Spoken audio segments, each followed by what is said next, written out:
اعوذ باللہ السمیع العلیم من الشیطان الرجیم بسم اللہ الرحمن الرحیم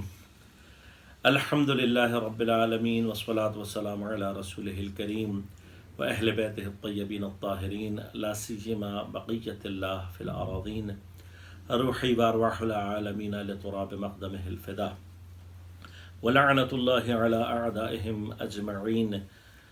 اما بعد قال اللہ تعالی فی کتابہ الکریم بسم اللہ الرحمن الرحیم وَإِذْ أَخَذَ رَبُّكَ مِن بَنِي آدَمَ مِن ظُهُورِهِمْ ذُرِّيَّتَهُمْ صدق اللہ العلی العظیم۔ عزیزان کرام قدر، سورہ مبارکہ اعراف کی 172 آیت، پروردگار ارشاد فرماتا ہے کہ تمہارے پروردگار نے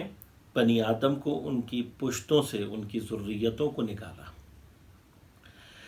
معمولاً ایک سوال تقریباً ہر انسان کے ذہن میں یہ آتا ہے کہ حضرت آدم اور حضرت حوا کو تو پروردگار نے خلق کیا اور اس کے بعد جنت میں رکھا اور پھر زمین پر بھیجا۔ زمین پر آنے کے بعد حضرت آدم علیہ السلام کی نسل چلی کیسے، آگے کیسے بڑھی؟ اس میں نظریات ہیں، روایات ہیں، کثرت سے ایک بحث ہے طولانی۔ آج ہمارا ہدف وہ طولانی بحث نہیں ہے، اور خدا نے اگر توفیق عنایت کی تو بہت جلد ہم انشاءاللہ ایک مفصل بحث کے ساتھ آپ کی خدمت میں حاضر ہوں گے۔ آج مختصر طور پر اشارہ کروں گا، اور جو تشیع میں جو سب سے زیادہ اسٹرانگ نظریہ ہے جس کو علماء نے تسلیم کیا، اس کی طرف اشارہ کروں گا۔ جو نظریات ہیں تین، ان میں سے ایک نظریہ یہ ہے کہ پروردگار نے ابتدا میں مثلاً اس بہن بھائیوں کی آپس کی جو شادی ہے اس کو حرام قرار نہیں دیا تھا، اور ایک زمانے تک یہ سلسلہ چلتا رہا، اور بعد میں پھر اللہ تعالیٰ نے دیگر شریعتوں میں اس کو حرام قرار دیا۔ معمولاً یہ نظریہ علماء اہل سنت میں پایا جاتا ہے۔ دوسرا نظریہ یہ ہے کہ نہیں، صرف اور صرف ابتدائی جو نسل ہے اس کے لیے، چونکہ نسل انسانی کو آگے بڑھانے کے لیے ضرورت تھی، لہذا اللہ تعالیٰ نے بس پہلے فیز میں جو ہے وہ اس بات کی اجازت دی، اور پھر اس کے بعد اس کو حرام قرار دے دیا۔ لیکن ہمارے پاس بعض روایات ایسی موجود ہیں کہ جس میں ائمہ اہل بیت علیہ السلام نے سختی کے ساتھ اس بات کو منع کیا کہ کوئی بھی دور ایسا نہیں رہا تھا جس میں محارم سے شادی کرنا، یعنی بہن بھائیوں کی آپس میں شادی کرنا جائز رہا ہو۔ روایات مختلف ہیں، مختلف چیزوں پر دلالت کرتی ہیں ہمارے پاس، لیکن ائمہ سے یہ روایات موجود ہیں کہ جس میں ائمہ نے اس بات کی طرف اشارہ فرمایا کہ پروردگار نے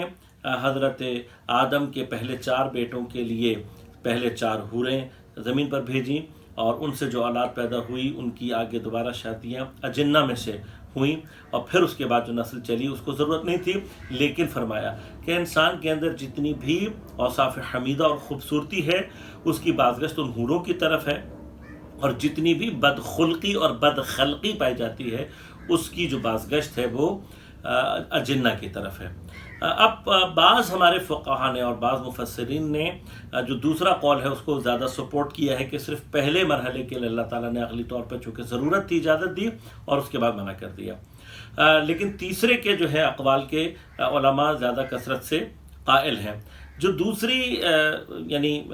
قول ہے کہ جس کے بعض علماء قائل ہیں، عین ممکن ہے کہ ان کے ذہن میں یہ بات رہی ہو کہ انسانی نسل کے لیے کسی اور کا رحم استعمال ہو سکتا ہو یا نہیں، لیکن آج موجودہ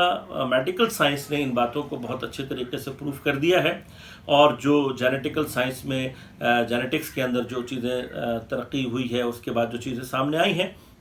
اس سے یہ بات واضح ہو گئی ہے کہ انسانی نسل کو یا ایمبریو کو ڈیولپ کرنے کے لیے کوئی اور رحم بھی استعمال ہو سکتا ہے۔ یہ کوئی اتنا بڑا مرحلہ نہیں، اور خدا کے لیے یقیناً اس کی قدرت میں یہ چیزیں موجود رہی ہیں۔ اور پھر مثلاً حور العین کا جو تصور ہمارے پاس موجود ہے خوبصورتی کے اعتبار سے،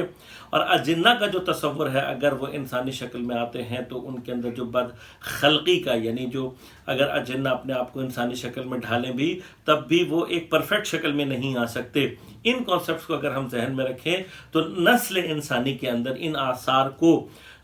دیکھتے ہوئے ہم اس روایت کو جو کہ تیسرا نظریہ ہے اس کی قوت کے اوپر ایمان لا سکتے ہیں۔ یہی تشیع کا اکثر علماء کا نظریہ بھی ہے کہ اللہ تبارک و تعالیٰ نے صرف پہلے فیز میں جو ہے وہ حور العین کا رحم استعمال کیا،